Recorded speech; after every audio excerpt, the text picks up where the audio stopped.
In a family having 3 children, there may be no girls, 1 girl, 2 girls or 3 girls. So the probability of each is 1 by 4. Is this correct? That's the first question. Justify your answer. Okay. So what will be the probability of each of these case? We will explore one by one. Let us look what are the possibilities for the first, second and third child. Okay. So the first child can be a boy or a girl. Again, the second child can be a boy or a girl. Similarly, the third child can be a boy or a girl, right? So altogether, what will be the number of possibilities? It will be 2 into 2 into 2 equal to 8 possibilities are there overall for this family. And let's say we talk about probability of no girls. That means the first, second and third all are going to be boys. Once more, the probability of no girls will be a combination of first child is a boy, second child is a boy and third child is also a boy. This is one combination. And what are the number of possibilities? There are 8 possibilities. So there is only one combination for 3 boys given by total 8 possibilities. Together the answer is 1 by 8. Second question, probability of 1 girl. Second is probability of 1 girl, and that will be, we can have a case like first one is a girl and second is a boy, third is a boy. Second is first is a boy, then a girl and then a boy, and third possibility is first 2 are going to be boys and then a girl. So in all the 3 we have one single girl. What are the total possibilities? There are 8 possibilities. So this will be 3 by 8.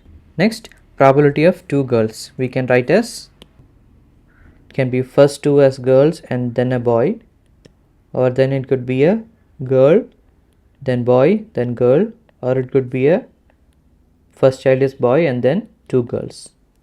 And together we have 8 possibilities and the final probability will be 3 by 8. And last,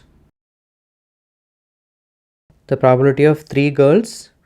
There is only one combination possible for this, that is girl, girl, girl divided by the total number of possibilities are 8. So together we have 1 by 8. So we have found out the individual probabilities of no girls, that is 1 by 8. 1 girl means 3 by 8.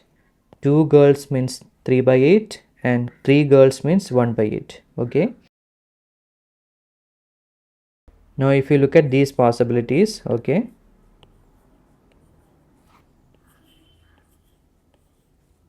these are the 8 possibilities for this family. We are writing everywhere 8, right? This 8 has come from this 8 possibilities. Okay. It's similar to the tossing of a coin. We have, let's say we are tossing 2 coins. We used to write head head, head tail, tail head and tail tail. In this problem we have boys and girls and there are 3 children. So it is like tossing a coin 3 times. This problem is very similar to tossing a coin 3 times. When you toss a coin 3 times, there also we will have 8 possibilities. Okay. Coming back to the problem, the answer will be the probability of each equal to 1 by 4 is not correct.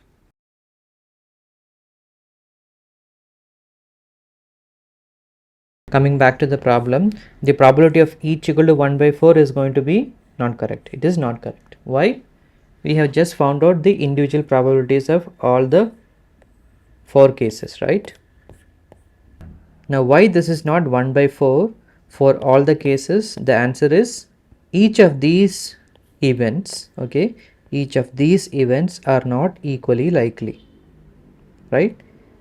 Once more, why each of the probability is not 1 by 4? The reason is that each of these events, right, 1 girl, 2 girl, 3 girl, no girls, these are not equally likely. If it is equally likely, then it will be 1 by 4. Here it is not equally likely and therefore it is not 1 by 4, it is different values. It is a general tendency that many students will wrongly assume that there are 4 possibilities, 0, 1, 2, 3, right? 0, 1, 2, 3 girls, and therefore they will think that okay, there are 4 possibilities, 0, 1, 2, 3, and each of this will have a probability of 1 by 4. But that is not correct as we have calculated in this problem. Right? This is going to be 1 by 8. This will be 1 by 8. A game consists of spinning an arrow which comes to rest pointing at one of the 3 regions 1, 2 or 3. Are the outcomes 1, 2 and 3 equally likely to occur? Give reasons. So in this problem we have a game in which we are going to spin this arrow. Okay. And once you spin the arrow can reach in any position. It could be like as shown in the image 1, or it could land in somewhere this position, or it could land somewhere in this position. Now the question is, are the outcomes 1, 2 and 3 equally likely? Visually you can understand that it will not be equally likely. Why? Because area for 1 and area for 2 is much smaller than area for 3. Let us calculate the individual probabilities for 1, 2 and 3. I will write as probability for the arrow falling into the region 1 will be, I can write as area of region 1 divided by the total circle area. And we can write as area of region 1 will be 1 by 4 into pi r square divided by pi r square, or nothing but 1 by 4. Similarly, the probability for region 2 will also be equal to 1 by 4, and probability for region 3 will be 1 by 2. Okay. How 1 by 2 will come? This will be 1 by 2 into pi r square divided by pi r square. Okay. And that's how we get probability of region 3 is nothing but 1 by 2. Now you can see that probability of 1 is 1 by 4, probability of 2 is 1 by 4, and probability of 3 is 1 by 2. That means it is not an equally likely outcome. If it was equally likely, it should be 1 by 3, 1 by 3, 1 by 3, but that's not the case here.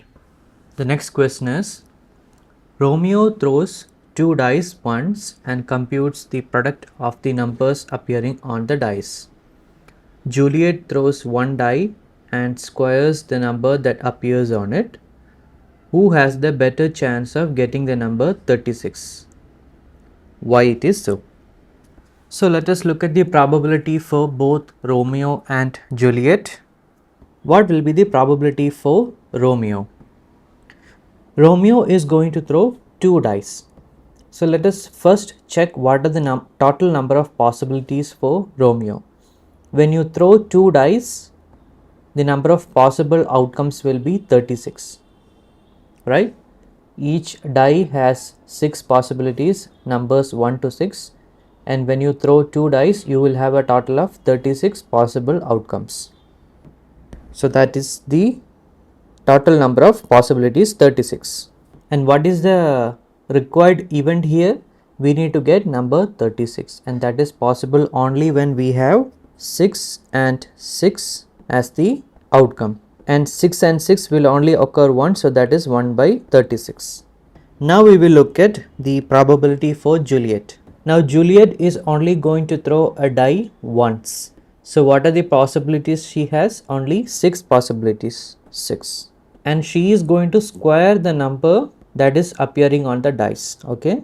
So we have only 6 possibilities, and that is 1 to 6. And if we are going to square the number that is appearing on the dice, to get 36, there is only one possibility, that is she has to get 6, or that means there is only one possibility. Now we can see that probability for Juliet 1 by 6 is a value much higher than 1 by 36. Once more, 1 by 6 is much greater than 1 by 36. That means Juliet has a much higher probability of getting the number 36. Find the value of P if the mean of the following distribution is 20. So we have been given a data set, and for each data point we have the corresponding frequency. How do we solve this? So in this problem we have to calculate the mean, because that is a value that is given to us, mean equal to 20. So we use that information to proceed with the problem. So equation for mean is x bar equal to summation fi xi divided by summation fi. Let us write it.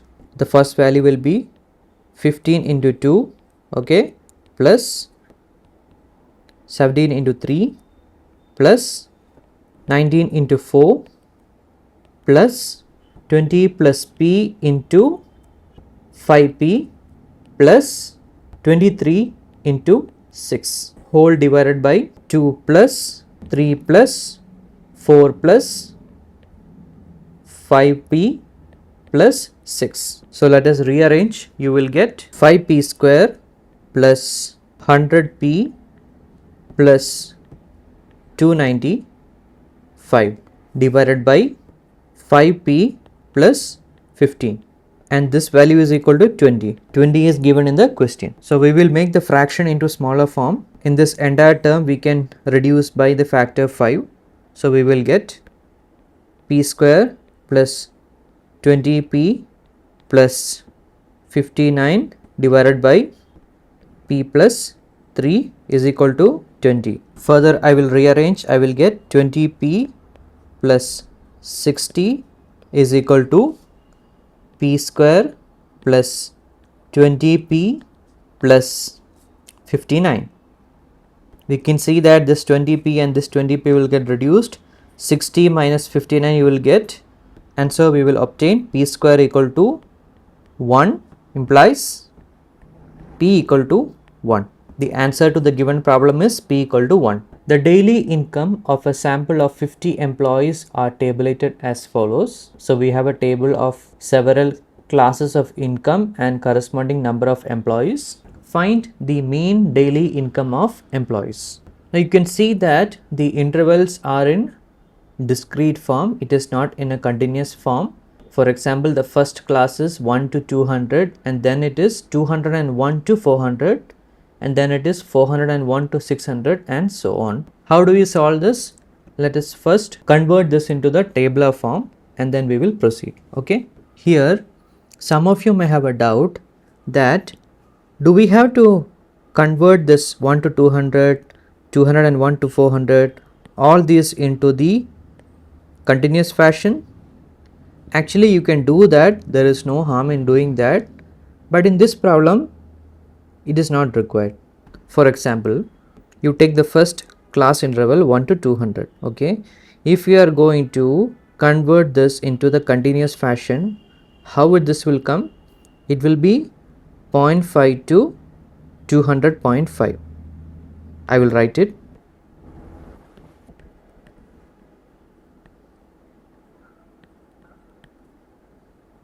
So now I have converted all the class intervals into the continuous fashion. Okay. Now let us calculate the midpoint for all these class intervals. This will come to be 100.5, 300.5, 500.5 and 700.5. Now see, what is 200 plus 1 by 2? You will get 100.5. And what is 0.5 plus 200.5 by 2? You will get the same 100.5. You take any other class, let's say 401 plus 600 by 2, you will get 500.5. And if you do 400.5 plus 600.5 divide by 2, you again get the same 500.5. That means there is no need to convert this discrete form into the continuous form to get the xi. Okay. So now what I will do is that I will remove this continuous interval to make up some space to solve the problem. There is no harm in all of you converting into this form and doing it, but what I meant is that it is not required. You can save some time by not doing this. Now let us calculate the di values. I will choose 500.5 to be the common subtraction. So di is equal to xi minus 500.5. Okay.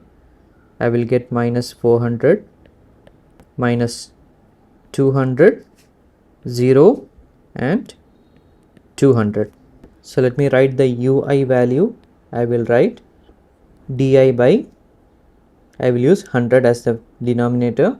I will get minus 4, minus 2, 0 and 2. Now I will compute Fi, Ui. I will get minus 56, minus 30, 0, 14.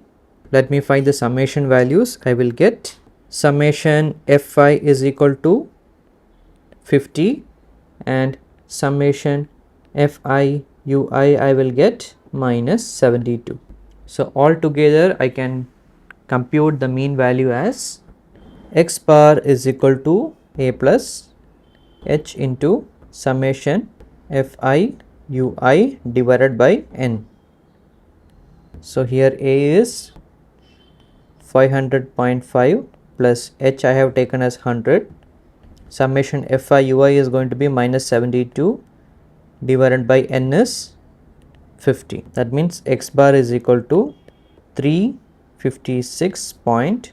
365.5 is the mean daily income of the employees. The mean of the following distribution is 62.8 and the sum of all the frequencies is 50. Compute the missing frequency F1 and F2. So we have a table given with the income and the number of employees, and for two particular class intervals the number of employees are given as F1 and F2, that is in a frequency which is missing and we have to find it. So first I will convert this into the tabular form. Let's do that. First I will write the midpoints of all these class intervals. Okay, I will get xi as 10, 30, 50, 70, 90 and 110. Now I will calculate di value. Di is equal to xi minus, I will take the value of a as 70. So I will get minus 60, minus 40, minus 20, 0, 20 and 40. Now I can write ui value as di by h and h I will take as 10. So I will get minus 6, minus 4, minus 2, 0, 2 and 4. Now I will compute Fi Ui values. So Fi Ui values are going to be minus 30, minus 4 F1, minus 20, 0, 14, 32. Now I will do the summation for Fi and Fi Ui. Summation Fi will come to be 30 plus F1 plus F2. Okay, and summation Fi Ui will come to be minus 4 minus 4 F1.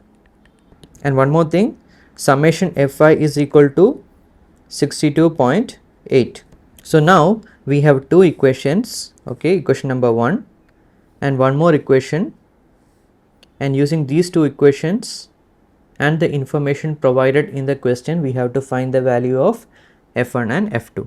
So in the question it is given that mean is equal to 62.8. So let us use the equation of mean. So x bar equal to 62.8. That means 62.8 is equal to, I can write it will be equal to a plus h into summation Fi Ui by n, right?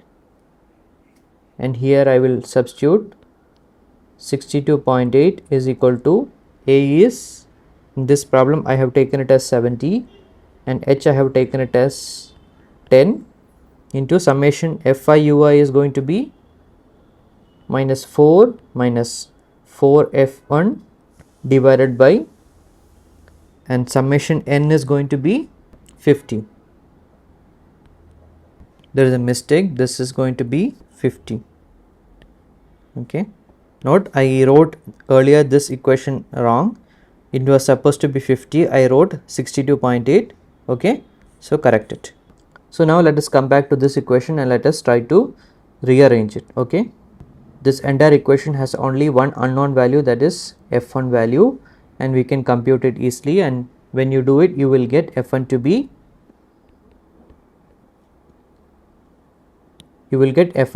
8. And once you get f1 to be 8, you can substitute this into this equation. Okay, you will get f2 to be 12. Once more, we have the information for x bar. Okay, so we use the equation for x bar, we substitute all the available information, so we get an equation with only one unknown as f1. You solve this, you will get f1, and once you get f1 you can use that information to substitute in this equation and you will get f2. So the two unknowns are found out. Now in this problem you can make your life a bit more difficulty by doing one mistake. It's not a mistake but one approach. Okay, in this particular stage of solving the problem, let's say instead of 70 I took 50. Okay, if I take di is equal to xi minus 50, then what would happen is that here it will not come to 0. This will be some term in terms of f2, and this fi ui will have a value in terms of f1 plus some f2 value. And then once this equation has some f2 value, what would happen is that when you try to substitute in the mean equation, this equation also will have f1 and f2. Then you will have two equations using f1 and f2 and you will have to solve it. Okay, you will still get the correct answer, but it would be a bit more time consuming. So the smart way to do is that you choose this value that we have to subtract from the midpoint in such a way that it will remove at least one of the unknown values. That is what I have done here. I have two unknowns f1 and f2 and I chose 70 corresponding to one of the frequency, that is I done here, and then my life was easy.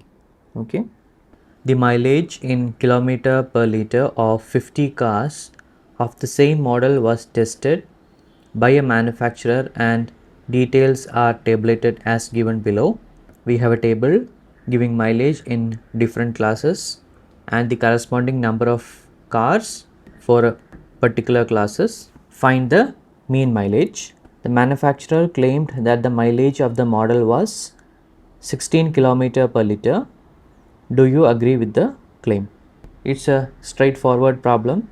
What we have to do is that we have to find the mileage and see whether it is more than 16 km per liter or not. Let's do that. So let us first write the midpoints of all these classes.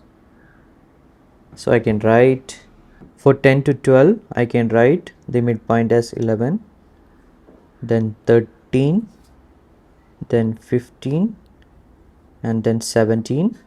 Now I will directly write the ui value. So I'll take ui is equal to x minus 15 by 2. I take 15 as my common subtraction and I divide by the class interval. I get minus 2, minus 1, 0, 1, and last fi ui value, I'll get minus 14, minus 12, 0, 13. Now I can write the summation values. Sigma f is nothing but 50 and sigma fi ui you will get minus 13. Now we directly apply this information into the mean equation. Mean x bar is equal to, I am going to directly substitute, it will be 15 plus 2 into minus 13 divided by 50, and once you do you will get x bar is equal to 14.48, and here we are calculating the mileage, so I can write kilometer per liter. So the mean mileage of all the car is 14.48 kilometer per liter, and that is below the claim provided by the manufacturer, right? So we cannot agree to the claim. The following table shows the cumulative frequency distribution of marks of 800 students in an examination. Construct a frequency distribution table for the data above. So we have a less than type frequency distribution, and this is a simple problem. All you have to do is to convert this into a frequency distribution table, and mostly you will be doing a lot of subtractions. Let's do that. Now I will write the class intervals for each of the marks. So we have class. Let me write like this. I will do 0 to 10, then 10 to 20, then 20 to 30, and similarly. Now the main question, how to write the frequency. So the first one is going to be simply 10, right? How about the second frequency? What we have to do is 50 minus 10, you will get the next value. That is 50 minus 10 equal to 40. The next one will be 130 minus 50. 130 minus 50, you will get 80. And similarly you can fill the rest of it. I will quickly do now. Now how to check that whatever you have written is correct or not? Simple way is to add all these elements and it should come to 800. Once more, if sigma fi comes to 800, same as this value, that means you have done the correct thing. Form the frequency distribution table from the following data, and this time we have a more than type frequency distribution and we have to convert it to the regular frequency distribution. Let's do that. Now I will write the corresponding classes. I can write as 80 to 90, 70 to 80, 60 to 70, and similarly. And for the frequency, what would be the first frequency? It will be simply 4. What about the second one? It would be 6 minus 4, you will get 2. The next one will be 11 minus 6.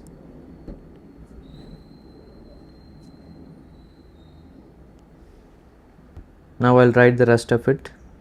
So it's done. Now how do we check this? We can add all these values and when you total it, it should come as same as 34. Summation fi is equal to 34. And if you get summation fi equal to 34 by adding all this value, which is same as this, that means you are correct.